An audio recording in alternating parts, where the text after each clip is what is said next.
5 மாநில சட்டசபை தேர்தலுக்காகத்தான் பெட்ரோல் விலை உயர்வை மத்திய அரசு நிறுத்தி வைத்திருந்ததாக பீகார் முதல்வர் நிதிஷ்குமார் சாடியுள்ளார்.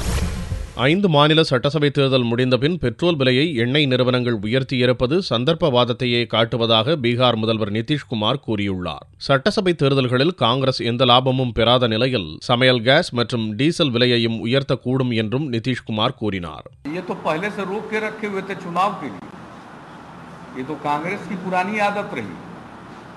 काम निकाल लेते हैं और काम निकलने के बाद भूल जाते हैं, मतलब निकल गया तो पहचानते नहीं. अब जनता भूल गए जनता की. हालांकि कांग्रेस को कुछ मिला नहीं है. पश्चिम बंगाल में ममता जी की जीत है, वो उनके साथ थे, इसका लाभ उनको मिल गया है. केरल में जो हल्ला था कि बड़ा भारी कांग्रेस की जीत होगी, तो अच्युतानंदन जी की जीत है. अगर अच्युतानंदन जी के साथ पार्टी अगर खड़ी होती शुरू से तो दोबारा वो सत्ता में वापस आते. அசாமில் தருண் கோகாய் சுதந்திரமாக செயல்பட மத்திய அரசு அனுமதித்ததால் தான் அவர் மீண்டும் வெற்றி பெற முடிந்தது என்றும் நிதிஷ்குமார் கூறினார்.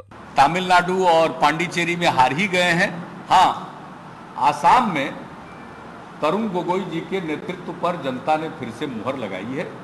சட்டசபை தேர்தல் முடிந்துவிட்டதால் இனி மக்களை பற்றி கவலையில்லை என்ற எண்ணத்தில்தான் பெட்ரோல் விலை உயர்த்தப்பட்டுள்ளதாக மத்திய அரசு மீது நிதிஷ்குமார் குற்றம் சாட்டியுள்ளார்.